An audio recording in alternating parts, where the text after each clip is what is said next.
à monsieur de Musset, en réponse à ses vers.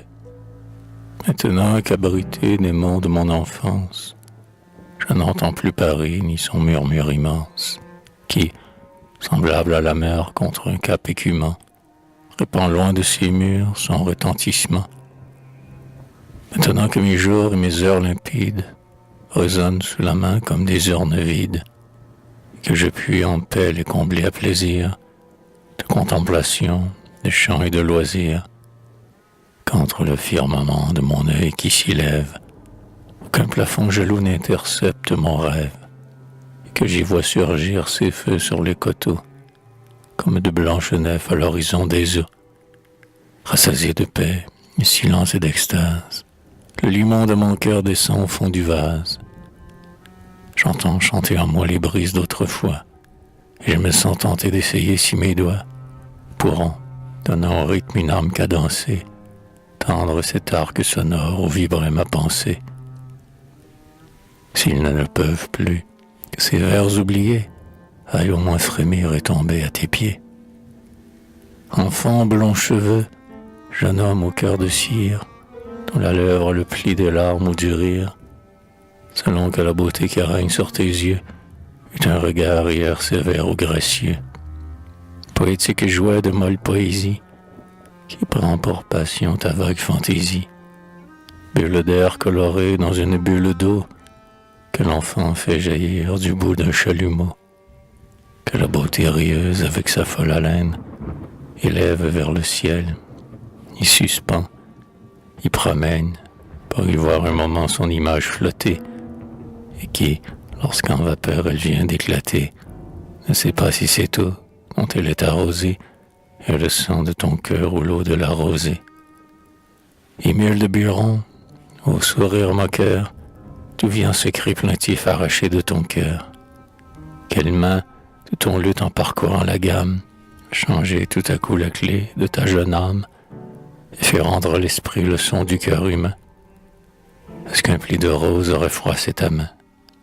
Est-ce que ce poignard d'Alep ou de Grenade, poétique hochet des douleurs de parade, dont la lame au soleil ruisselle comme l'eau, en effleurant ton sein aurait percé la peau, et, distillant ton sang de sa pointe rougie, mêlé la pourpre humaine au nectar de l'orgie?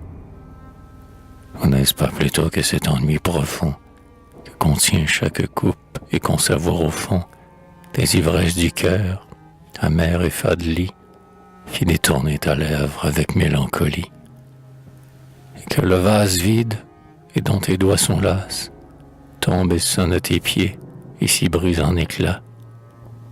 Ah, c'est que vient le tour des heures sérieuses, où l'ironie en pleurs fuit les lèvres rieuses, qu'on s'aperçoit enfin qu'à se moquer du sort, le cœur le plus cynique est dupe de l'effort, que rien de soi-même en secret autorise Dieu même mépriser l'homme qui se méprise, que ce rôle est grimace et profanation, que le rire et la mort sont contradictions, que du cortège humain, dans sa route éternelle, la marche vers son but est grave et solennelle, que celui qui rit de l'enfance au tombeau, de l'immortalité porte mal le flambeau, avilit sa nature et joue avec son âme, et de son propre souffle éteint sa sainte flamme.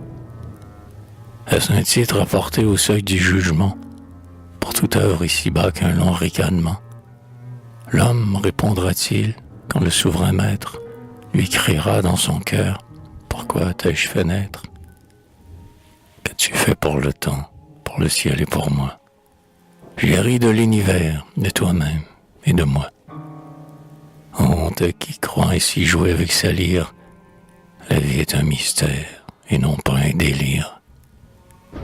Après l'avoir nié, toi-même tu le sens, dans un des lourds réveils de l'ivresse des sens, sentant ton cœur désert, ton front brûlant et vide, tu tournes dans tes doigts le fer du suicide. Mais avant de mourir, tu veux savoir de moi si j'ai souffert, aimé, déliré comme toi, et comment j'ai passé, par ces crises du drame, des tempêtes des sens au grand calme de l'âme, et comment sur les flots je me suis élevé, et quel phare divin mes doutes ont trouvé, de quel nom je nomme et de quel sens j'adore ce Dieu que ma pensée en sa nuit vit éclore, ce Dieu dont la présence, aussitôt qu'il nous luit, comble tout précipice, éclaire toute nuit. Triste serait l'accent, et cette longue histoire remuerait trop de cendres au fond de ma mémoire. Il est sur son sentier si dur de revenir, quand chaque pied saignant se heurte au souvenir. Mais écoute tomber seulement cette goutte de l'eau trouble du cœur, et tu la sauras toute. Je vivais comme toi, vieux et froid à 20 ans, laissant les guêpes mordre aux fleurs de mon printemps, laissant la lèvre pâle et fétide des vices effeuiller leur corolle et pomper leur calice, méprisant mes amours et les montrant au doigt, comme un enfant grossier qui trouble l'eau qu'il boit. Mon seul soleil était la clarté des bougies. Je détestais l'aurore en sortant des orgies. À mes lèvres, où Dieu sommeillait dans l'oubli, un sourire ironique avait donné son pli. Tous mes propos n'étaient qu'arrière raillerie.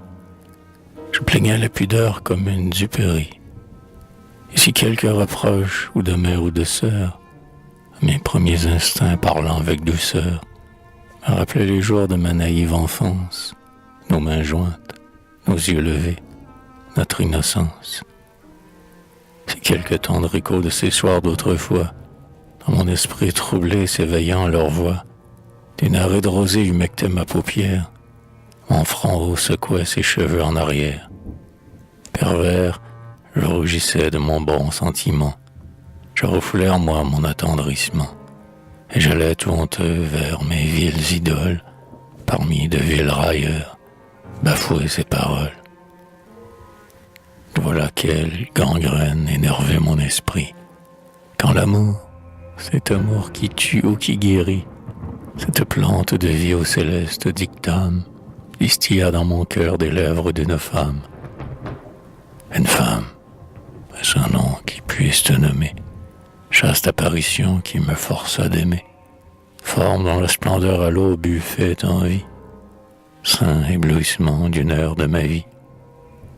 Toi qui de ce limon m'enleva d'un regard, comme un rayon d'en haut attire le brouillard, et, le transfigurant brillant météore, le Hollandais de feu sous les pas de l'aurore, ses yeux, bleus comme l'eau, furent le pur miroir, où mon âme se vit rougie de se voir, où, pour que le mortel ne profanât pas l'ange, de mes impuretés je dépouillais la fange. Pour cueillir cet amour, fruit matériel, chacun de mes soupirs m'enleva vers le ciel. Quand elle disparut derrière le nuage, mon cœur purifié contenait une image, et je ne pouvais plus, de peur de la ternir, redescendre jamais d'un si haut souvenir. Depuis ce jour lointain, des jours sans nombre, ont jeté sur mon cœur leur soleil ou leur ombre, comme un sol moissonné, mais qui germe toujours, la vie a dans mon cœur porté d'autres amours. De l'heure matinale à cette heure avancée, j'ai sous d'autres abris rafraîchi ma pensée, d'autres yeux ont noyé leurs rayons dans les miens. Mais du premier rayon toujours je me souviens, toujours j'en cherche ici la trace éblouissante, et mon âme a gardé la place à l'âme absente. Voilà pourquoi souvent tu vois mon front baissé, comme quelqu'un qui cherche où son guide a passé.